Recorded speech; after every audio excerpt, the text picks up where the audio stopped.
and start to understand some of the why of these. What is important is that we focus on teaching the replacement behaviors. And a replacement behavior basically means it's the socially acceptable way to get what they want, the function of that behavior. So let's just go back and think about, if I have that student that is trying to avoid going to specials, and they do that by having a meltdown beforehand, what is the socially acceptable way to maybe avoid going to specials for a period of time? What could a student do what would you want them to do? I know I'm throwing out a tough one at first, right? Well, can you ask that one again? It's the way you asked it that I'm confused. Yes. So if I know that a student is avoiding specials, Right. and to do that they're having a temper tantrum. So it takes an extra 5 minutes for us to transition to specials. Eventually we get there. What is the socially appropriate way? What is it that I want them to do before specials to let me know that? Well, a trigger to say I'm having a hard time and I'm having a problem. And you can give them an incentive or some kind of way to manage those times. Absolutely, absolutely. And if I know that they're trying to avoid, maybe what I need to do is give them the words, right? I know that specials is difficult for you. Maybe you're not as good as art as you think you are, but you're fabulous at it. What I'd like you to do is let's spend 5 minutes here in the class and we'll start and then we'll walk down to art. They're still avoiding, right? They're still avoiding for 5 minutes or whatever that is, but they're getting there and they're doing it without having a meltdown. Maybe I need to do that for a week or so. And then I can start changing that process, right? A student that calls out all of the time to get your attention, right? I know, right? That student. What's the socially appropriate way to gain your attention? Raising a quiet hand, right? So maybe I need to spend some time teaching them, and maybe I need to set up a system to let them know, I see your hand, right? I see your hand.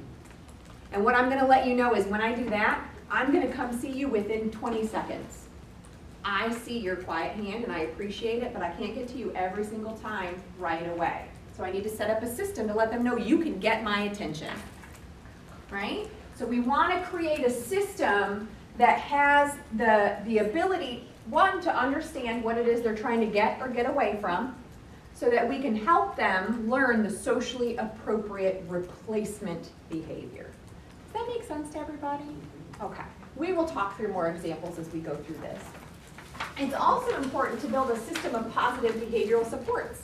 Ta-da! That's what you guys are doing, right? Those environmental systems that are there to help with the expectations and rules, to be able to collect data and problem solve around that data, and help students collect data on themselves, right? To learn how to self-regulate and self-monitor. So again, they make those connections between if I do this, this is what happens. This is the response. And then change the consequences to match the function. And I'm definitely going to spend a chunk of time on this because this is one of the areas that we tend to get caught up in as teachers sometimes, is we put consequences in place that we think is having an impact because it would impact us, right? We do it based on our learning and our preferences. But if it's not changing the behavior for the student, it's not working.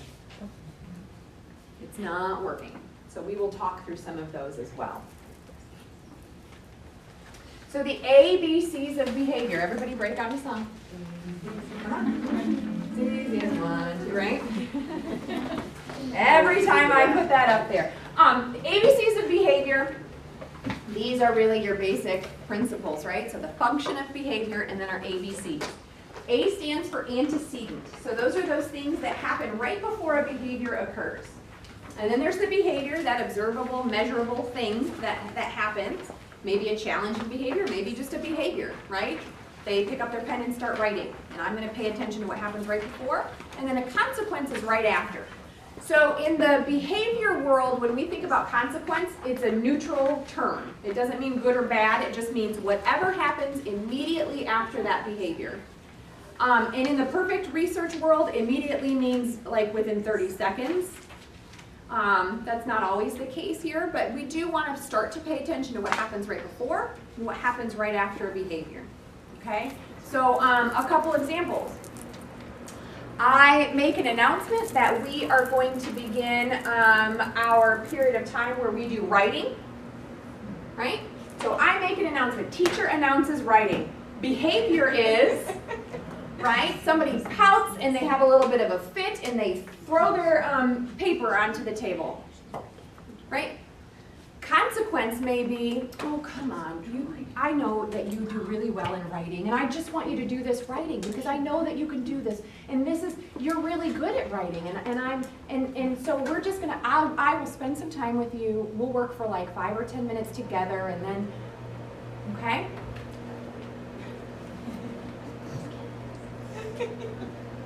Now, I'm going to announce the next day, hey guys, it is writing time again. We are going to start our next writing task. What did you think was going to happen? Yeah, did throw the paper away. Why? Why on earth would she do that? I went over and had a conversation and she wrote. She probably liked that. She says, oh, she'll come over again then. What? She wants to spend time with me? Of course, right? Kids thrive on that one-on-one, right? So every time I start to announce writing, maybe not every time, but pretty consistently I start to announce writing, there's that fit, right? There's that fit. And I go over with the best intentions to help her feel good and calm and safe, and I want her to, I know she's a good writer. What I'm doing is I'm reinforcing that inappropriate behavior unintentionally, right? I'm doing it with the best intention. But here's what I know about behavior. If it happens over and over again, what happens right afterwards is what's maintaining it, right?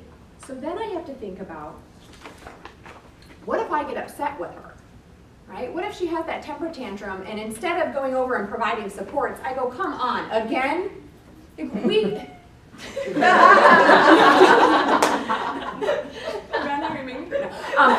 we do this every day, and this is the same response. I've got to write you up now, and you need to go down to the office. Oh. Right? So now I give this animated. I'm upset. She shouldn't want me to be upset. I have a relationship with her. She shouldn't want me to be upset, and she goes down to the office, right? So the next day I announce it's writing time. I announce it's writing. Right? And then she has that reaction, and I start to go off again, right? What may be maintaining that then? Still attention. It may be attention, but I'm thinking, God, why would she want that kind of attention? What? She gets out of the work. She did get out of the work. Now, think about a student, maybe at home, she doesn't get very much attention from anybody. Right? So negative attention, because what happens when we are upset? I'm so much more animated and I can't get a show. Exactly. So what kind of attention am I going to work for? Am I going to work for this? Or am I going to work for, good job, nice job, way to go. I like the way you're doing that, nice job. Right? That's attention. But I'm going to work harder to get that animated one-on-one. I'm drawing you in. We are power struggling now. I got you for a few minutes. Right? So again, what we know is if it happens over and over again, that consequence is maintaining it. Whether I place a good value or a negative value on it, I need to focus on what happens right after that behavior so that I can pay attention and maybe make some adjustments. And again, not to pick on the teachers, because peers influence those consequences a lot too. What if she slammed that paper down and all the kids in the class started laughing every time? Oh my God, she's so good. Right? Then what I've got to do is work to help the peers change their response.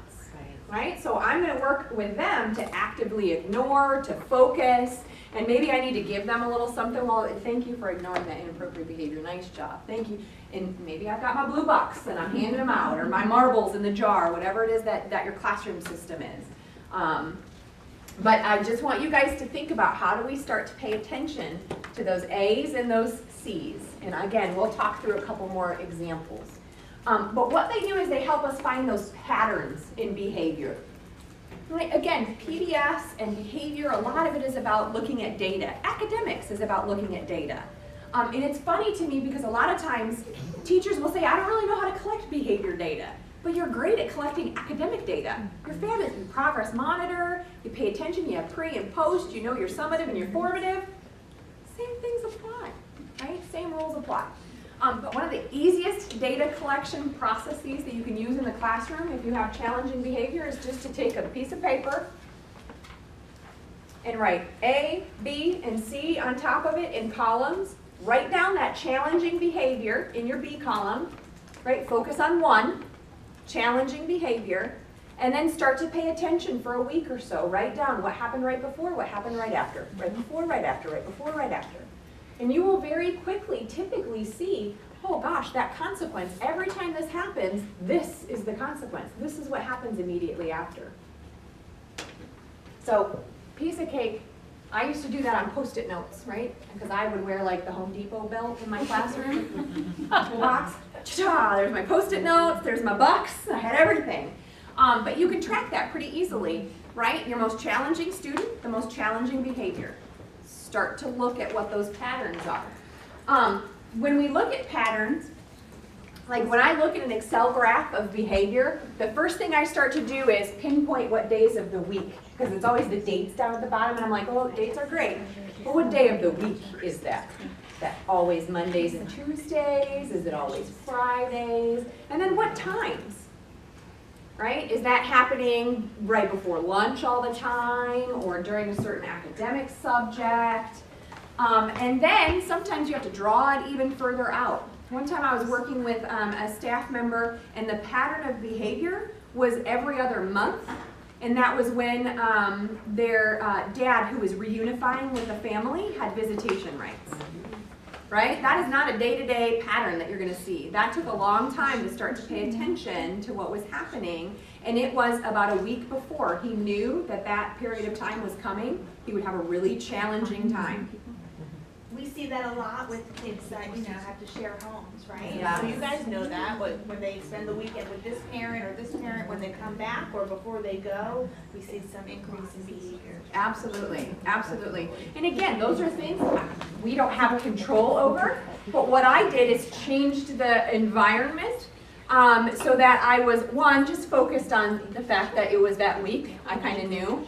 And then we arranged for that student to have extra time with the social worker during that time period. And he didn't really, we weren't like, look, we know that your dad is going to visit in a week. It was just extra support that he got. And so that started to help. I do not remember what my examples are, so. I know. Oh, okay. So this is just, okay. So what I want you guys to think about is pay attention to the A's and the C's. If I remember correctly in this one, I think it's crying. We'll identify the behavior, and then I want you guys to help me understand what the A's and the C's are. Hey, Mommy's here. Mommy walk in the other room for just a minute.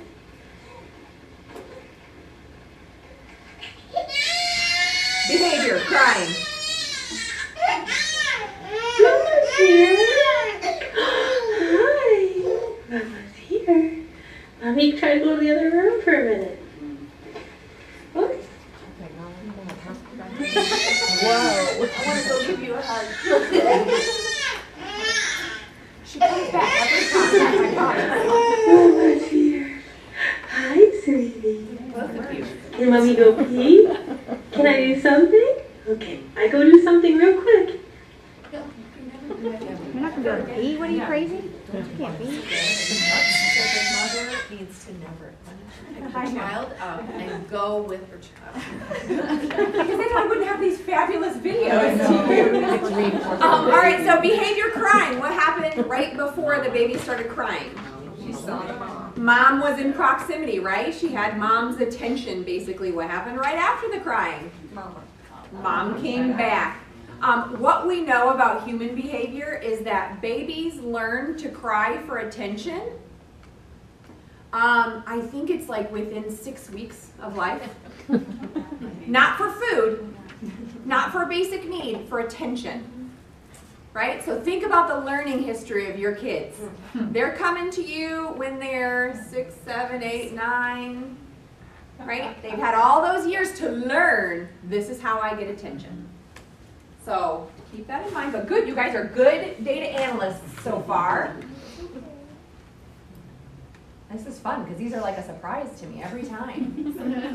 Oh, sorry. Let's suppose that you're writing a really important email to a colleague. We have to get through the advertisement.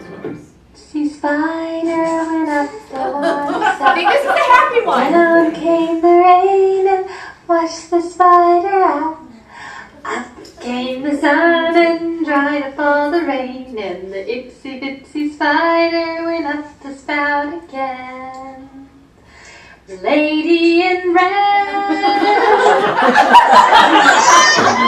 itsy spider went up the water. Down came the rain and washed the spider out.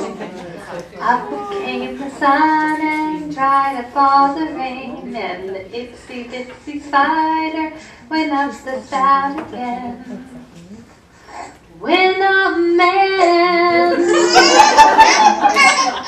itsy bitsy spider. Alright, so behavior is crying. So what happened right before the crying? The itsy bitsy spider stopped, right? What happened right after the behavior? It started back up again. Exactly. So if I want itsy bitsy spider, I know that I might have to cry a little bit. What else was happening though? Because it was not just her singing. Right? There was some touch that happened with that song. So maybe when Lady in Red came on, she should have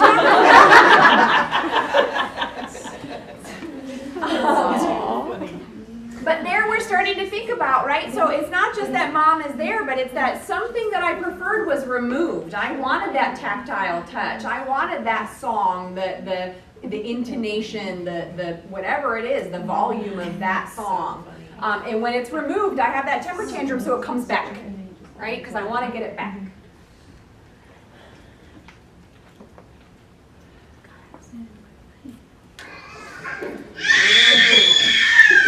Well, that's not good.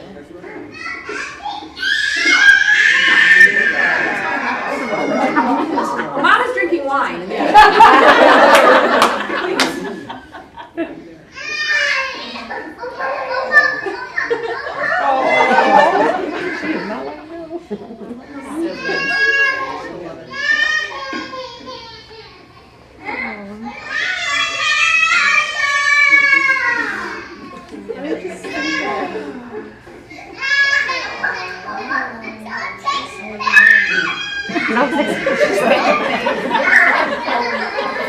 Holding the video camera.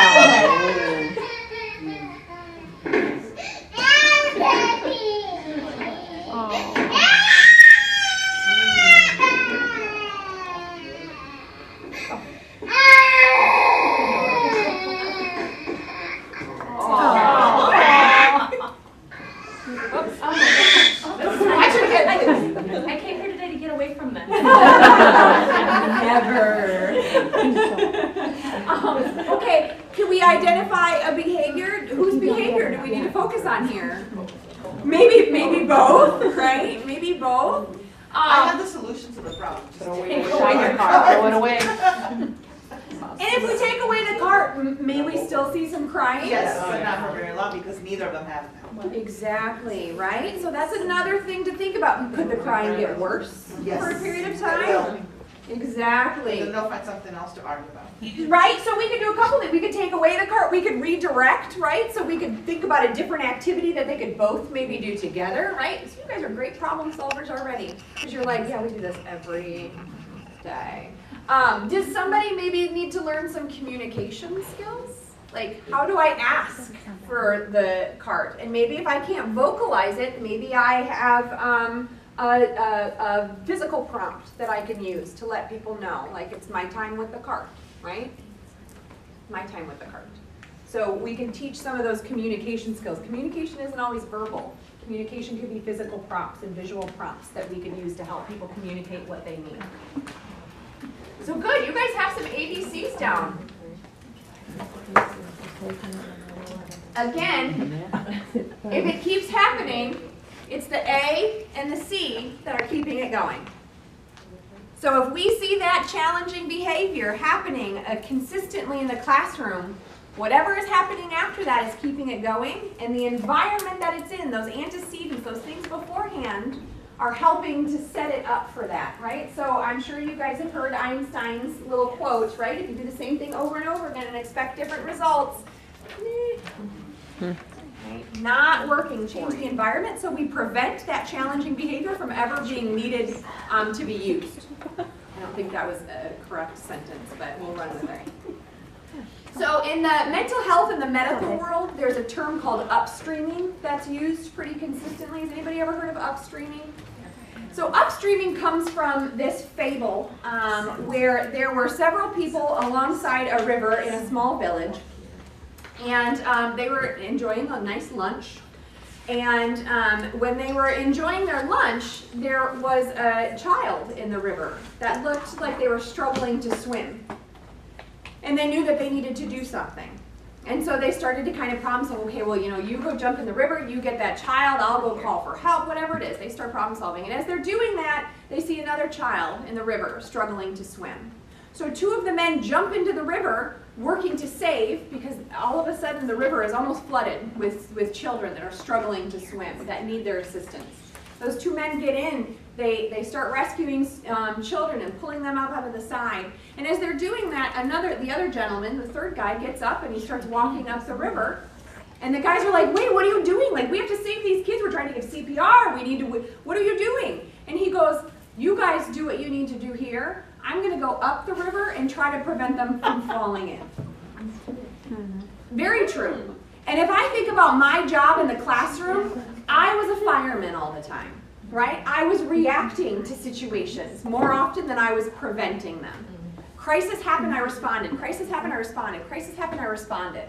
And it was really hard for me to even find the time to be preventative because I was so busy saving all those kids from drowning that it was hard to get up and stop them from falling in.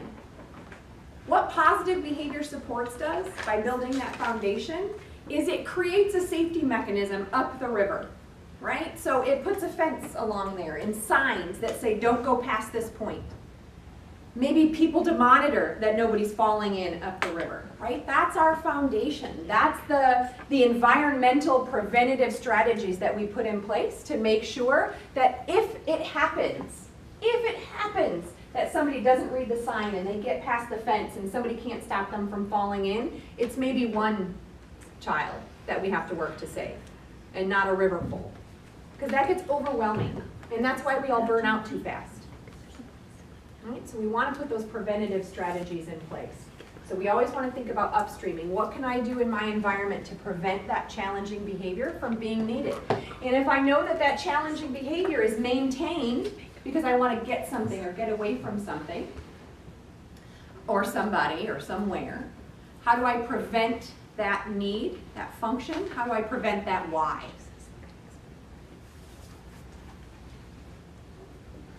Somebody told me that fable too, where there was like an ogre that was throwing them in. I don't know. I think there's lots of different versions of it. Wow. Of course, now when I think of ogre, I think of Shrek. So I'm like, oh, that's not that bad. Throwing babies in the river. That's not. With antecedent manipulation, what we want to do is manipulate those antecedents. Right. So if the antecedent is announcing that writing assignment over and over again. Maybe I need to change the way that I announce it, and maybe I need to give a little warning and let the students know, you know what, in 5 minutes we're going to transition. So it's not like an immediate, oh my God, it's writing time. So I can work through maybe some of the anxiety that I might have. Maybe I need to know that that's anxiety causing and I need to pre-prompt. Maybe I need to work with that student before I even announce that writing is coming and just let them know, you know what, we're going to transition in a few minutes. We're going to start this writing prompt. I'm going to give it to you in advance and you and I can talk through it for a couple minutes while these guys are getting to their seats so that when I start working on it with the rest of the class, if you have questions, we've already talked about it. Right? So maybe I can be preventative that way and work through some of those situations. Create those procedures and routines and that culture. Teach, teach, teach, and reteach. Remember how I said, you know, like your kids are walking through your door with this learning history, right? They've learned these behaviors over time. What Harry Wong, who wrote The First Days of School, which is a book that probably everybody has on their bookshelf, what he said is that it takes 28 times to relearn a behavior. And that's with consistent practice and feedback. 28 times to relearn a behavior. I've also heard it, and I like to say that for each year that you've engaged with in that behavior, it will take a month of consistent relearning to change that behavior. So think about your age and your maybe behaviors that aren't that great, and the fact that it will take that many months, so for me, 20, to relearn that behavior with consistent practice. That says a lot. So our expectation, when I first started talking about teachers and ABA, that expectation that within 3 weeks, if I do this, it's going to fix everything. No, for some of our kids, it may be a year, maybe 2 years of consistent relearning. So we have to accept that they are going to make mistakes along the way, right? Just like we do with academics. It's okay to fail. That's how we learn. That's what the teacher said in that video earlier. Same thing with behavior. We have to accept that it's okay because this is a relearning process. Cueing and pre-correcting, right? That's that opportunity where if I know we're transitioning into the hallway, I review those hallway expectations. That's pre-correcting. That's saying, this is the expectation of the hallway. You guys all know it. So that way if we're in the hallway and you violate one of those, I can say, we just reviewed it. Remind me what the hallway expectation is. What does it look like to be respectful in the hallway? And have them practice it. So just another example with some solutions, right? So Billy got into an argument with his mom before coming to school. That can be an antecedent. That can trigger some challenging behaviors. He put his head down in math instead of doing his work, and the teacher repeatedly asked him to begin the task, right? So something that happened outside of school is an antecedent or a trigger. The behavior is that he didn't engage in his work, he put his head down, didn't do his math. Consequences, he got asked repeatedly to start his work. Instead of focusing on that consequence, maybe what we can do is a prevention strategy if we know that this, maybe he and his mom get into arguments quite often. We can debrief and build rapport before he even gets into the room. I stood outside my classroom as much as I could in the morning and tried to greet every student by name as soon as I knew their names, just to welcome them in. And that was a practice I had to get into because I liked my last minute getting everything ready in the classroom. And then you saw the video of the gentleman who was asking, how was your day today? How do you feel this morning? Send him out at the beginning to run an errand. That's called an antiseptic bounce, and you guys probably do that intuitively too, where you give the student a task and have them go to your neighbor teacher with an envelope full of nothing, right? Very important nothingness is in this, right? Exactly. I used to do one that was a top secret, so I would send them, it was a manila envelope I had that was stamped with top secret, and I would send them on a top secret mission that they had to go on, so then they feel important too, a top secret mission. But really it was a post-it note that would go to my neighbor or my friend down the hallway that would say you're awesome, please just turn him around and send him back. But that antiseptic bounce, again, if you think about it in the brain, it rewires, right? So I'm in this setting and this behavior is happening and this is where I'm used to this happening. I literally change the direction that my brain is focused by going somewhere else and then re-entering again with a fresh slate. Antiseptic bounce is a great little task. And it could even be within the classroom. You know what, I really need you to help me stack these papers, or to sharpen pencils, or to organize all of the construction paper into rainbow order, whatever it may be. This is logistically nearly impossible to do, but it can be done, and I've seen staff do it, but rearrange the schedule a little bit. Maybe math is not the best thing for this student right at the beginning of the day, so they work on another task and they come back to that task. You guys are in the ESE world, we do it all the time. That's the only thing you can do sometimes. But sometimes you may need to readjust, and maybe it may be good for the rest of the students to say, you know what, today I can just tell that everybody's really tired. We're going to try to switch things up just a little bit. Some kids, they may be less comfortable with that. You just kind of have to play with what that strategy. I know some kids are going to be like, oh my God, we're not doing math right now. That's a good thing. Exactly. So you got to play it by ear. Again, I don't have a 100% guarantee on prevention strategies, but those are just some ideas. And then from the fabulous B.F. Skinner, the grandfather of behavior analysis, he said, all we need to know in order to describe and explain behavior is this: actions followed by good outcomes are likely to recur, and actions followed by bad outcomes are less likely to recur. This is what we call reinforcement and punishment. Reinforcement and punishment. And the only way that we can tell the difference between those two things, and again, I like to teach you guys the technical term because people use negative reinforcement inappropriately a lot of the times. Reinforcement means that the behavior is more likely to occur in the future. So I have two different visuals, but they both say the same thing. There is positive and negative reinforcement. Positive and negative means I either add something or take something away, but the behavior is more likely to occur in the future. There's positive and negative punishment. I either add something or take something away, but it means that the behavior is less likely to occur in the future. Okay? The only way that we know if we're using positive or negative reinforcement is whether it occurs again. And the only way we know if we're using positive or negative punishment is that it occurs less likely, right? So it decreases. So think about the things that you guys use as consequences in your classroom and tell me if they decrease the behavior consistently. We use something in PreK. What do you guys use? Well, we were trying to get a kiddo just to, sit in his seat for just transition time, Yes. things like that. So he would sit, we would give him a goldfish. And so this worked for a while, and then we were trying to take the goldfish away, and he's like, goldfish, goldfish, goldfish, I'm sitting. So then we had to figure out how to, he ended up figuring it out, but.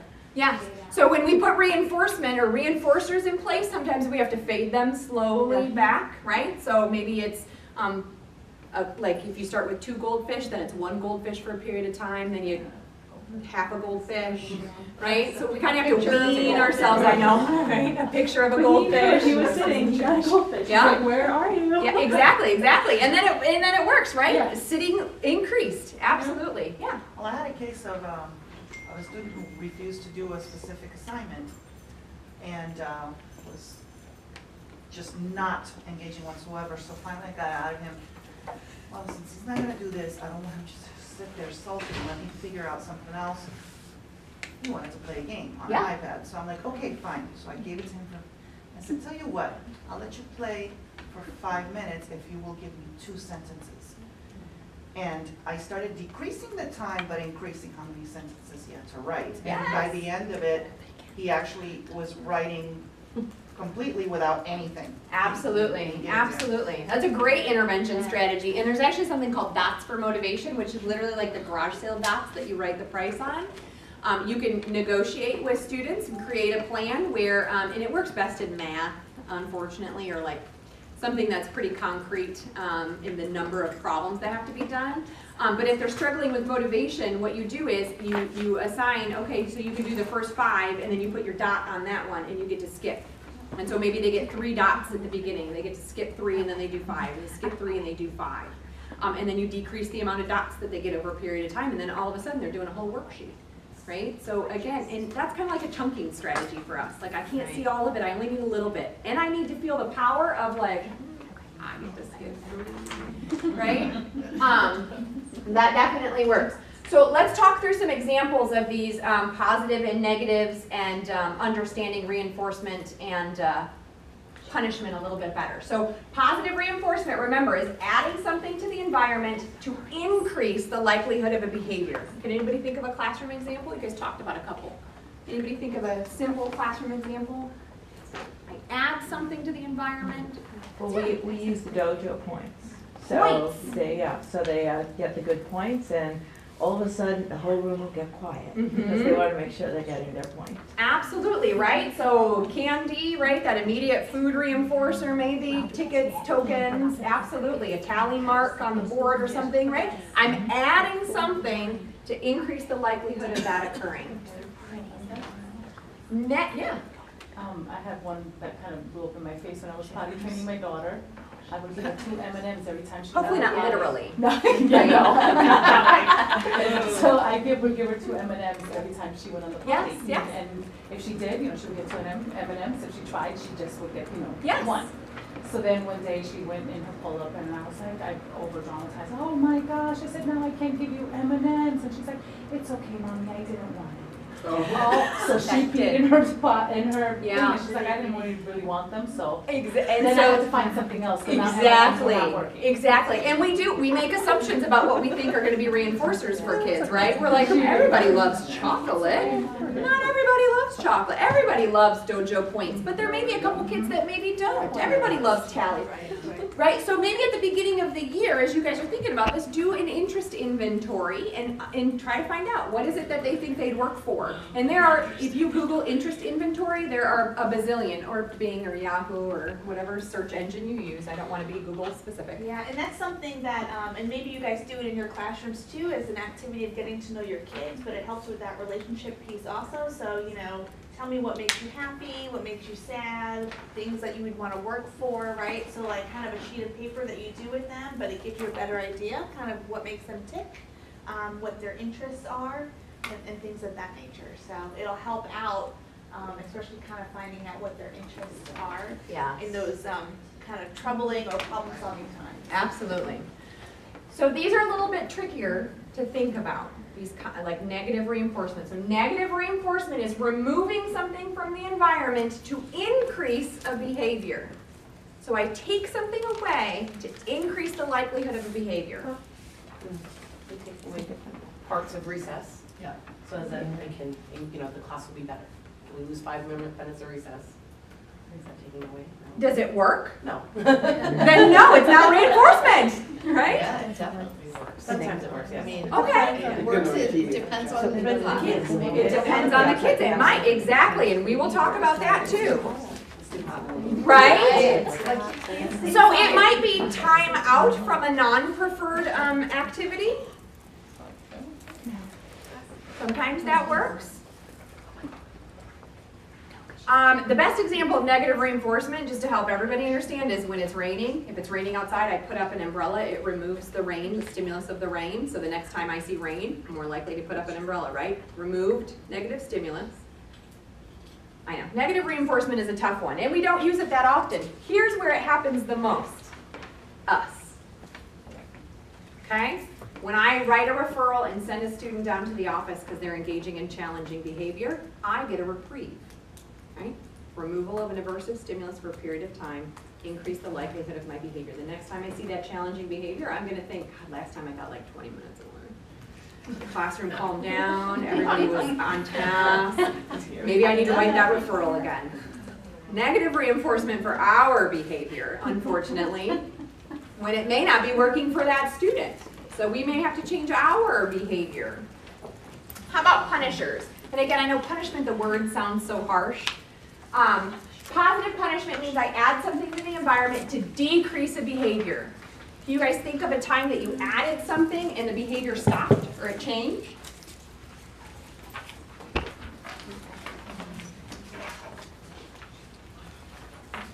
I used to add, you know, that they would have to write something down if behavior wasn't acceptable and tell me why it wasn't acceptable, kind of like what was discussed earlier. And it was kind of like the old days when you had to write, I will not do this, I will not do this. I mean, nobody wanted to get up there on the board and do that or have to turn that in. Yeah, and So that's like adding an assignment, but you know, now the school of thought is that you don't want to punish Writing? with writing, or you have to do a book report now, you know, because you didn't bring home good grades, so you don't want to punish with something that you want them to have a love of. Exactly. So you've got to kind of think, but that's the only example. And again, the only way we know if it works or doesn't work is if behavior decreased or increased. It did. Right. Decreased. So, I mean, it may be effective. It may not be what we want to do, but it may have been an effective tool. So like a loud yell might be an example. If I yell really loudly at somebody and that decreases their behavior. Not that I want to be a yeller, but that's just an easy example. And then negative punishment, just for the sake of time, an example would be less likely to maybe start fighting with my brother if that's what I was doing when the game got taken away, right? I take that silly little grocery shopping cart away. Hopefully the crying stops a little bit. So again, it's not that you need to like be able to fluidly really, I know, any Big Bang Theory example. Oh, I love that. It's not like you guys need to be the experts in whether or not it's positive or negative. I love it. What you need to do is make sure that you understand if it's happening over and over again, whatever that consequence is working. So if we're putting something in place and we think, That's one of my favorite episodes. Yes. so you guys probably have seen this then. Are you finished? Well, thank you. How thoughtful. Would you like a chocolate? Yeah, sure. Thanks. Oh, sorry, Sheldon, I almost sat in your spot. Did you? I didn't know this. Have a chocolate.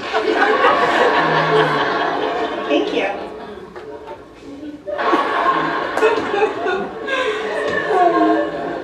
You're here a lot now. Oh, am I talking too much? I'm sorry. Zip. Thank you. Chocolate? Yes, please.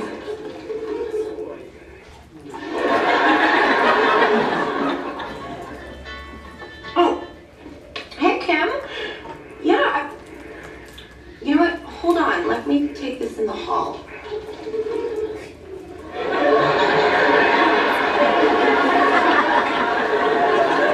He'll never get to the actual place. Okay. I know what you're doing. Really? Yes! You're using chocolates as positive reinforcement for what you consider correct behavior. Very good. Chocolate?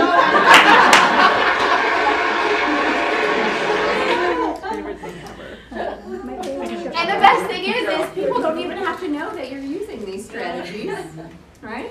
That's why we call it behavioral manipulation. Unfortunately, it's not the best word, but it's definitely accurate.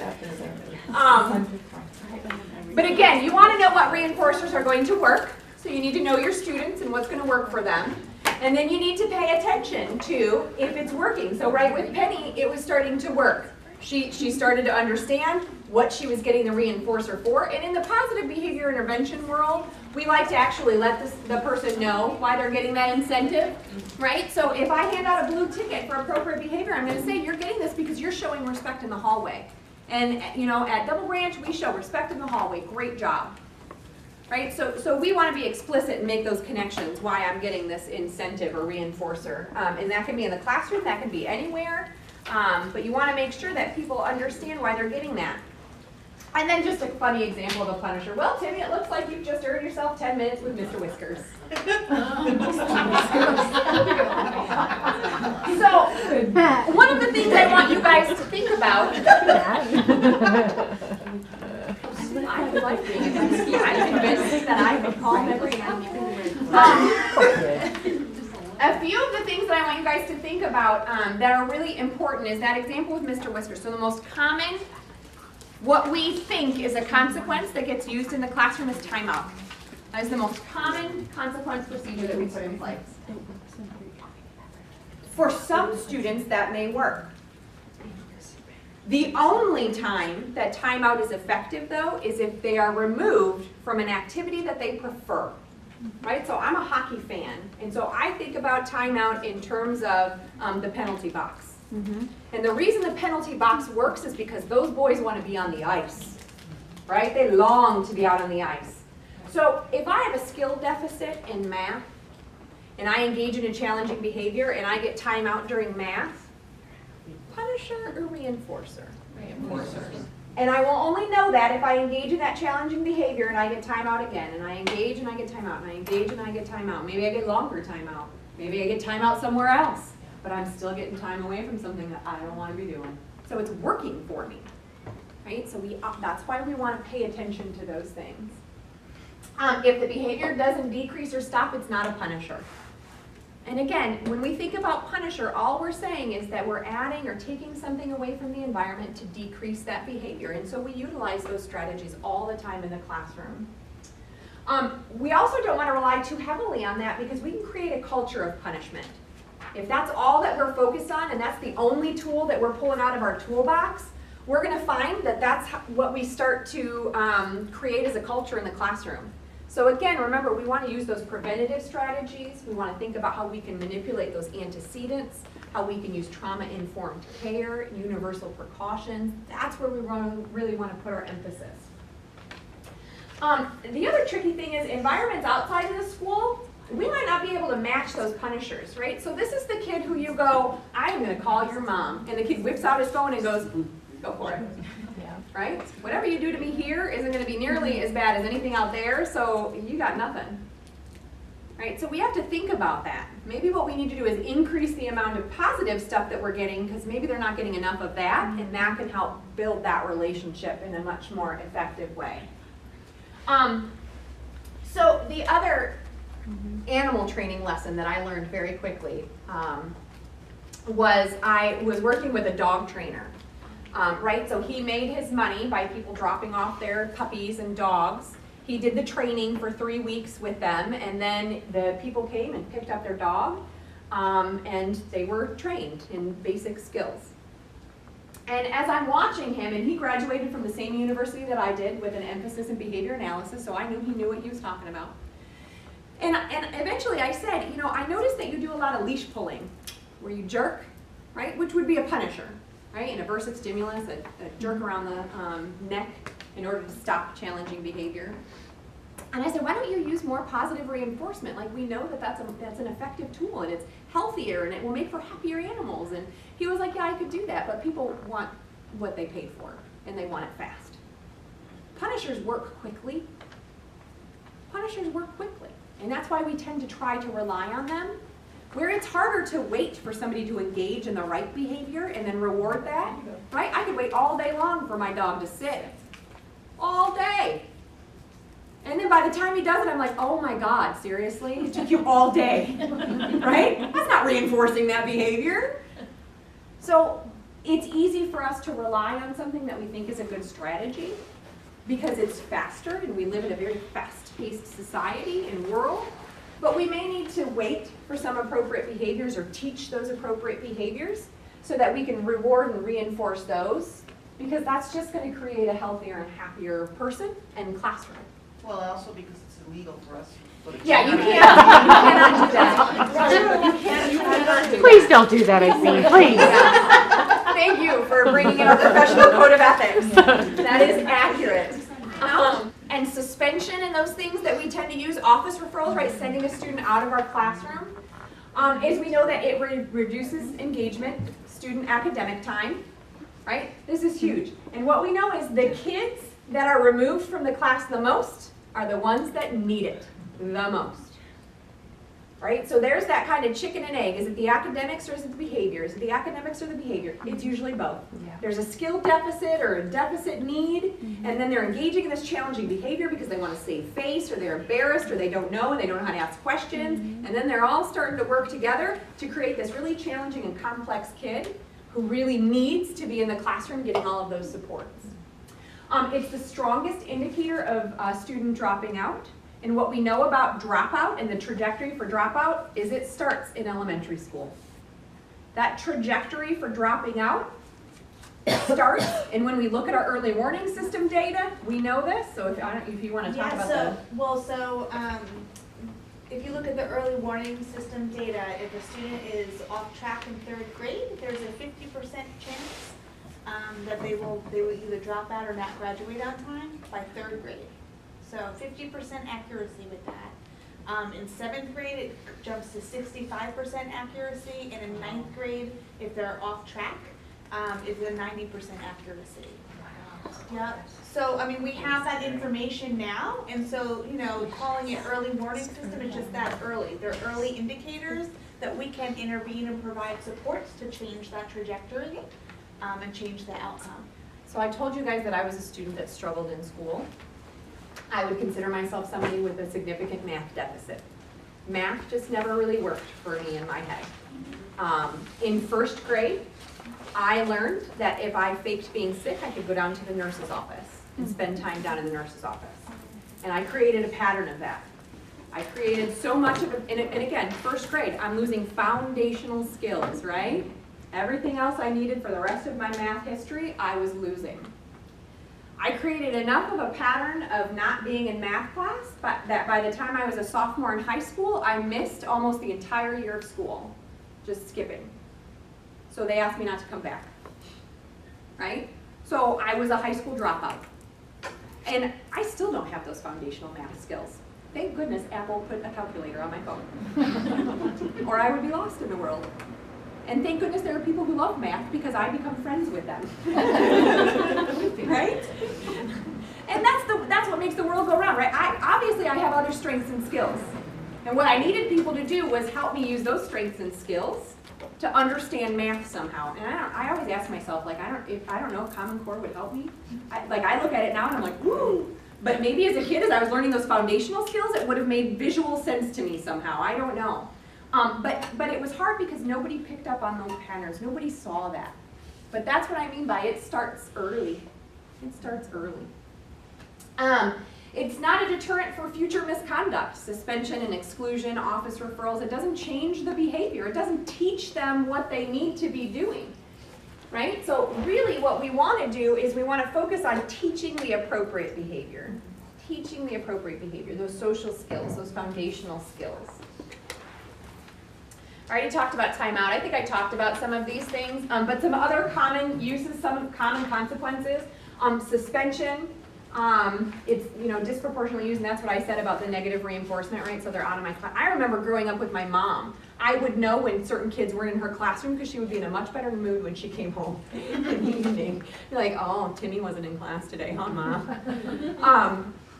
So we use it as a reprieve, as a negative reinforcement for us, so we might have to adjust our behavior.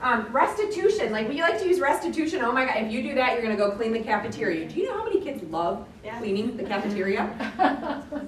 I once got the punishment of weeding the sidewalk. Best Saturday detention I ever had. I loved it. It was fabulous. I got to hang out with people. I was outside all day. It was perfect. Right? So we have to think about, if I'm willing to get in trouble for a certain behavior, how can I flip that? Because I bet I could use that as a reinforcer. So instead of getting trouble and going and cleaning the cafeteria, maybe I get to earn cleaning the cafeteria. Right? If I'm willing to get in trouble for something, I bet I'm willing to work for it too. That's a great way to kind of flip the script. And then response cost is when we give things and then take it away based on a challenging behavior. That really hurts relationships. Right? So that's like you working all week, getting your paycheck, and then on Monday you show up 5 minutes late, and your payroll is deducted 4 hours. Like, are you going to feel happy and good? Probably not. Right? You earned it. You worked last week. You earned your money. So same thing with like our tickets and our tokens and the things that we give. Now, if they engage in a challenging behavior, maybe they don't get to turn those in right away.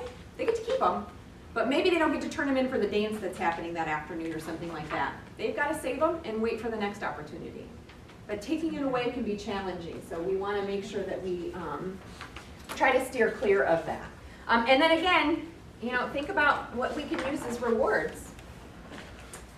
I think I talked about all of those things. And then when we use that example, I asked, when we showed the video, and I was like, if we take that card away, is the behavior going to get worse? It could. So in the behavior world, we call that an extinction burst. So one of the most, I keep saying one of the most, another common strategy that we will use is called planned ignoring, where if somebody is attention seeking, I will create a plan to make sure that we're ignoring that attention seeking behavior by having the other students focus on their work, by I'm not going to pay attention to it. When we remove that thing that was reinforcing them for a while, they're going to try harder and more and longer and louder. And so we can't give up. Right? We have to consistently ignore. If it's a safety concern, we can't ignore it. But most of the time, if they're just having their meltdown, I can ignore it. And we're teachers. I went home for a family reunion, and most of us are educators, and there were a few people around the table that weren't educators, and one of my cousin's dogs was barking incessantly. And everybody else was like, oh my God, shut that dog up. And we're like, I don't even hear it. Our teacher ears are on. I don't hear it. But we know that it can get worse before it gets better. So plan on that. Just know that it may get worse before it gets better. Don't give up. Don't give up. Yeah, because that's the point where teachers, mostly do give up, Yeah, right? that It's not ABA is working. junk. Right, and that's when they stop, and then, they never see that kind of solution, and that's when I tell them, like, that's how you know it's working. Yeah. Like, oh, great, they are. Right, I know. Like, they're escalating their The behavior. temper tantrum is worse. It's changing. Exactly, Right. exactly. Whether it's for better or for worse, it's changing, and that's the whole Exactly. point. Exactly. If you see a change, then something is happening. Yeah. Right? Like I always ferberizing a baby. Yeah, Exactly. exactly. I always think about the kid in the candy or the grocery store line in front of me who's whining for the candy. I'm like, I want the candy, Mom, I want the candy, give me the candy, I want the Kit Kat, Mom, give me the Kit Kat. And eventually Mom was like, take the Kit Kat, right? So the next time that I'm in line, I'm gonna try harder to get that Kit Kat, and if I don't get it, I'm probably gonna have a full-on meltdown. And every time I see that kid in the grocery store, I'm like, you get him, Mom. You ignore that meltdown, right? Yes. Uh-oh.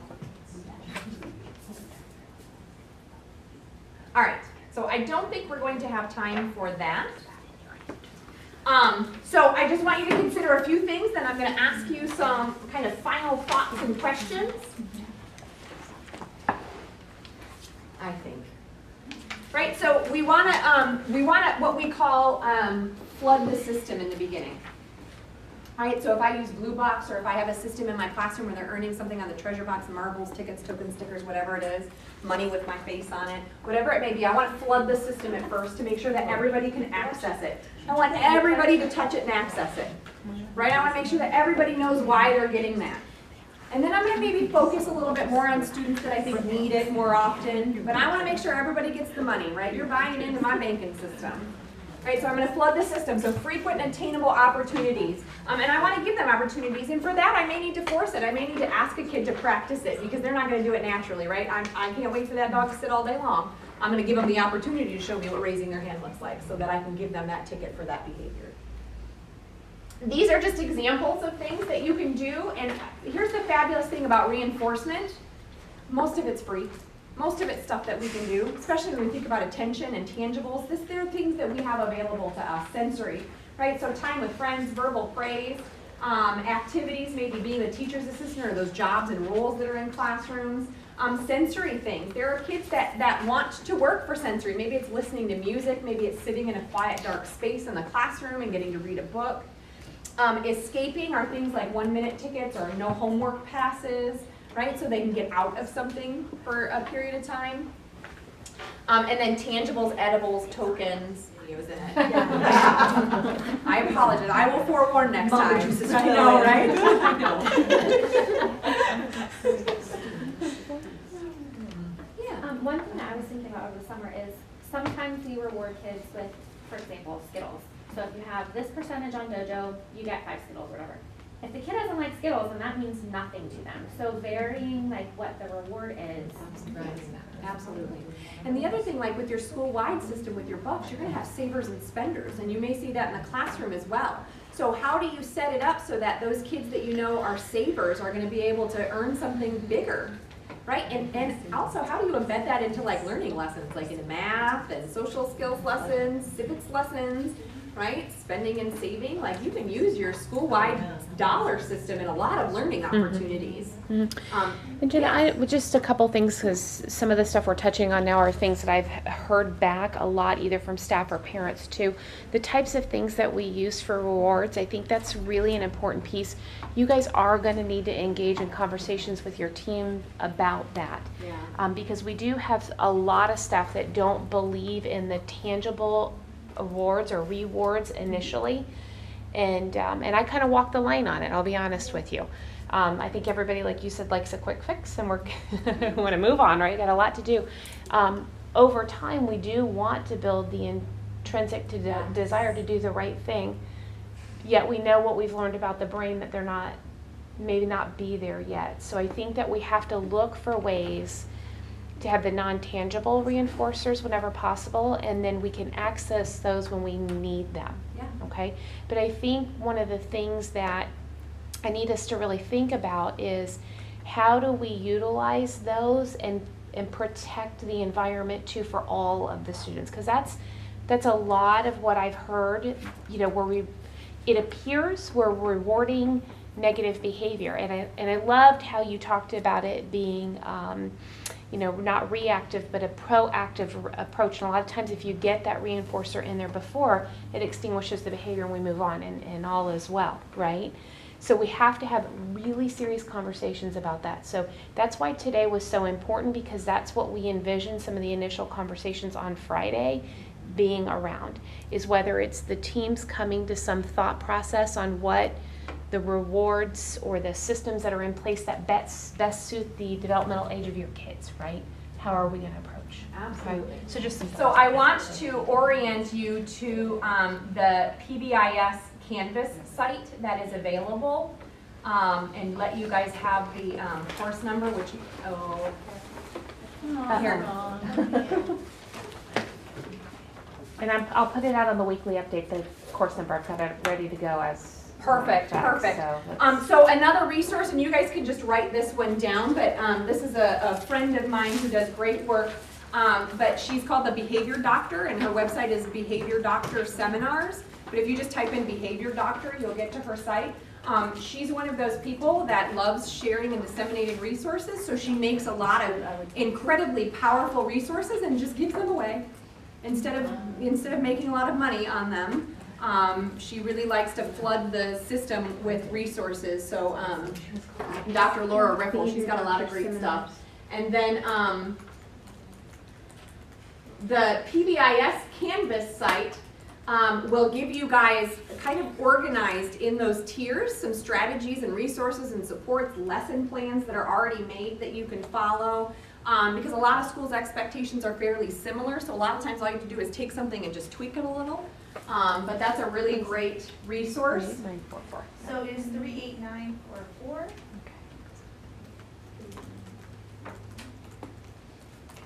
That's it.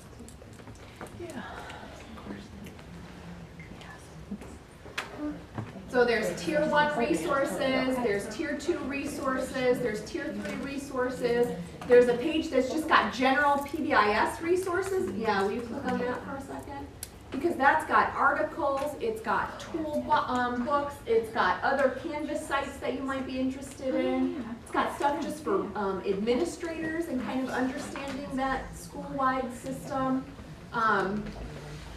Like I said, I'm a resource person too, so I try to put as much as I can onto the site. Intervention strategies.